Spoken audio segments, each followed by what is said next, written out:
Next is Bhutan, Professor Kwazam.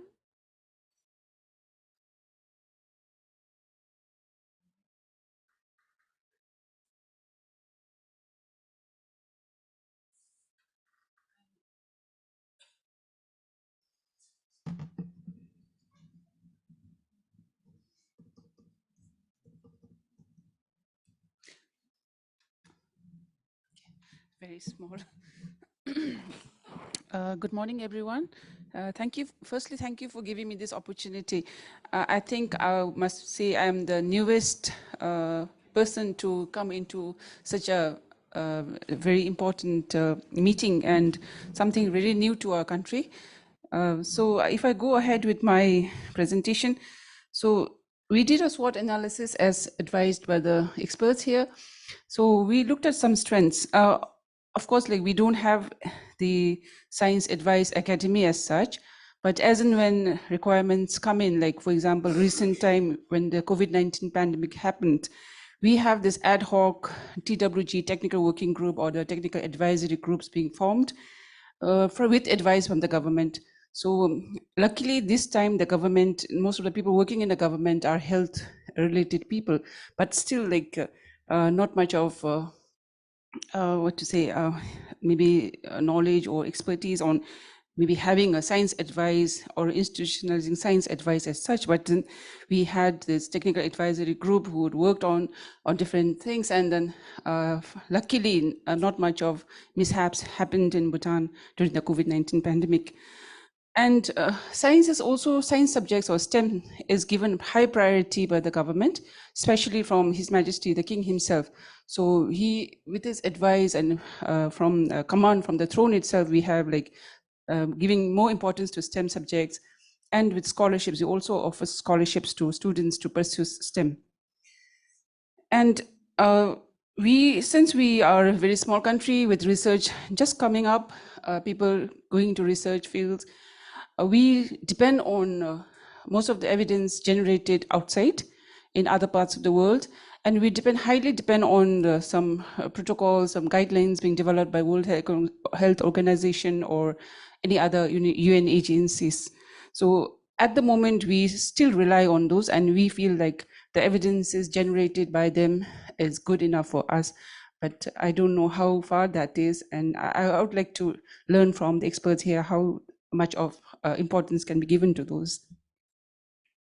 And also one strength is like we, being a very new, young medical institute, we are also kind of starting the institutionalizing evidence-based practice as a module, as a part of the curriculum, so that the young generations, when we train them, they can take up this, because like even to give advice to a government or even to have an academy, someone has to be learned in terms of research and gathering evidences. And as I said, like quite new, but we are, sorry, the researchers are kind of increasing in the country now. We are going ahead with some not very high-end researchers, but still we are picking up. So this could be a strength.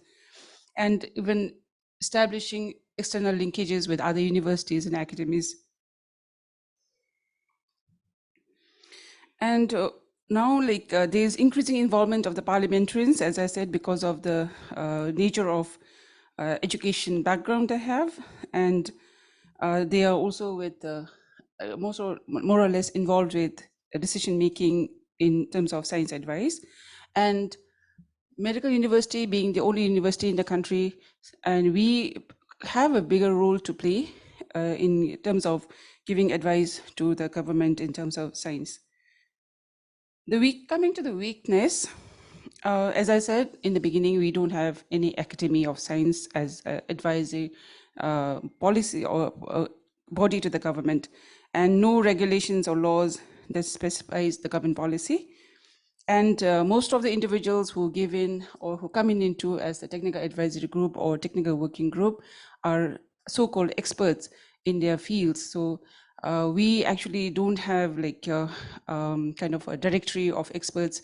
We are just developing that, like to have it maintain a directory of experts in certain fields, so that whenever need comes, then we have to call in. But in the recent times during the pandemic, His Majesty himself had to come in and advise the Ministry of Health as to how to go about, because everyone was kind of lost. Suddenly things happening and so many things happening worldwide. So the command came from the throne, and the government had to rope in some people from every walks of life, kind of experts. So the technical advisory group of the COVID-19 pandemic was headed by a veterinary doctor, and the medical doctors were a little, and kind of that thing that, okay, pandemic is happening and is headed by the veterinary doctor, that's not right. But of course, like, nobody could come forward and say that we as medical people should come in and manage the pandemic. But luckily, as I said, they could manage, so it was a good thing. So no SOPs in place. So one biggest constraint in Bhutan is the budget. So like, we always mostly depend on the aids and grants from other countries. So it is one of the biggest constraints. Whenever we want to do something, there's always a budget constraint there. And many of us depend on anecdotal evidences to frame a policy, not much of research evidence-based, but so these are some of the weaknesses that we have. Okay. And then researchers, even if we are doing some research, is always a part of our primary job. We are not given any time off to do a research, or not given even fund to do a research. So we have to like kind of, compromise on everything that we do. And then of course not paid for their extra work being done. Now, opportunities that we see in Bhutan is like, we can regulate laws or regulations from the government itself if they are kind of willing to, and if they trust our advice, and need to improve the health research policy itself. We don't have health research policy in the country. The university was tasked to form the research policy, but then we are still in the process, so even that is not there. So we still see a opportunity there. And even, as I said, like lack of budget for research. So it is time to start an endowment fund. And we can institute the Bhutan Medical Associations. We don't even have a CSO like in other countries. You already have associations of doctors and nurses, but we don't have that, because the government feels that if we have an association, then people will start to protest or maybe speak against the government, because in Bhutan, these things are not allowed. So even if something happens, we are just to stay back and kind of respect what's going on. But these days, silently, people have been going out of the country, leaving the country. That's like, I think it's happening everywhere in the world. The exodus of experts are happening. So the people who are back there are kind of, it's kind of minimized. And we also see an opportunity to link with other institutions and academies in the world. And I would really, from the bottom of my heart, request all the experts here to kindly help us coming up with this Academy of Science as an expert group, or as a body to advise the government.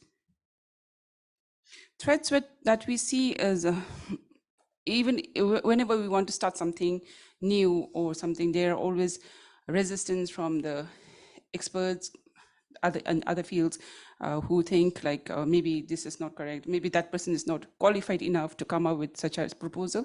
So these kind of threats are always there in the country, and lack of support and lack of commitment from the individuals, because we start something and then people just leave, and then it never materializes. So these are some of the threats. And bureaucratic hurdles, of course, like the parliamentarians or the so-called people, big people in the ministries, different ministries, might not be able to take in our proposals as such. And of course, the exodus of the experts from the country is happening, and not much of support as such. And what I saw in Bangladesh's presentation, they have a Ministry of Science and Technology. We do not have that.